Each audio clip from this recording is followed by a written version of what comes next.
Assalamualaikum warahmatullahi wabarakatuh. Hai, perkenalkan nama saya Dea Dwi Amanda dari Fakultas Ekonomi Universitas Gunadarma, mata kuliah Bahasa Indonesia. Di sini saya akan menjelaskan sedikit tentang sejarah bahasa Indonesia, fungsi bahasa Indonesia, dan mengapa kita harus belajar bahasa Indonesia. Oke, yang pertama sejarah bahasa Indonesia. Awal mula sejarah bahasa Indonesia, yakni bahasa Indonesia lahir pada tanggal 28 Oktober 1928.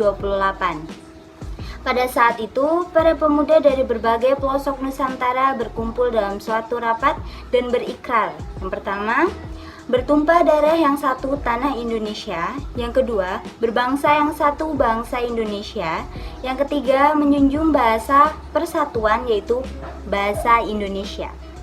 Ikrar para pemuda ini dikenal dengan nama Sumpah Pemuda. Unsur yang ketiga dari Sumpah Pemuda merupakan pernyataan tekad bahwa bahasa Indonesia merupakan bahasa persatuan bangsa Indonesia. Pada tahun 1928 itulah bahasa Indonesia dikukuhkan kedudukannya sebagai bahasa nasional. Nah, bahasa Indonesia lalu dinyatakan kedudukannya sebagai bahasa negara pada tanggal 18 Agustus 1945. Karena pada saat itu Undang-Undang Dasar 1945 disahkan sebagai Undang-Undang Dasar Negara Republik Indonesia. Dalam Undang-Undang Dasar 1945, pasal 39 disebutkan bahwa bahasa negara ialah bahasa Indonesia. Lalu, dari mana bahasa Indonesia berasal? Bahasa Indonesia berasal dari bahasa Melayu. Bahasa Indonesia tumbuh dan berkembang dari bahasa Melayu yang sejak zaman dahulu sudah dipergunakan sebagai bahasa perhubungan, bukan hanya di Kepulauan Nusantara, tetapi melainkan di seluruh Asia Tenggara. Bahasa Melayu menyebar ke pelosok Nusantara bersamaan dengan agama Islam.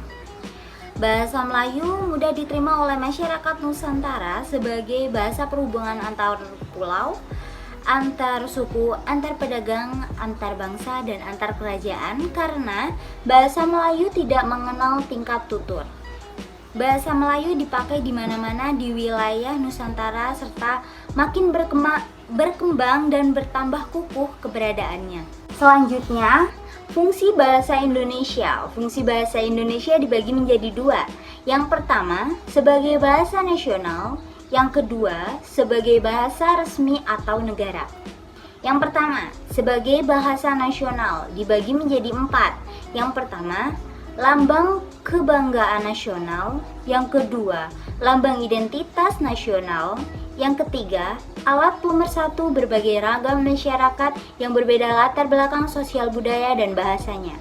Dan yang terakhir keempat, alat perhubungan antar budaya daerah. Selanjutnya yang kedua, fungsi bahasa Indonesia sebagai bahasa resmi atau negara. Dibagi lagi menjadi empat. Yang pertama, bahasa resmi kenegaraan. Yang kedua, bahasa pengantar dalam dunia pendidikan. Yang ketiga, alat penghubung pada tingkat nasional serta kepentingan pemerintah. Dan yang keempat, alat pengembang kebudayaan, ilmu pengetahuan, dan teknologi. Oke, yang terakhir, pentingnya belajar bahasa Indonesia. Tidak ada ruginya bagi kita untuk mempelajari bahasa Indonesia lebih dalam lagi. Justru, dengan mempelajari bahasa Indonesia, kita akan mendapat manfaat yang akan membantu kita dalam komunikasi dalam kehidupan sehari-hari. Berbagai manfaat mempelajari bahasa Indonesia, yaitu dapat meningkatkan pengetahuan dan keterampilan dalam rangka pelestarian dan pengembangan budaya, meraih dan mengembangkan ilmu pengetahuan, teknologi, dan seni. Berkomunikasi dengan bahasa Indonesia yang baik dan benar, baik secara lisan maupun tulisan, dan membantu mengemukakan pendapat yang baik dan sopan.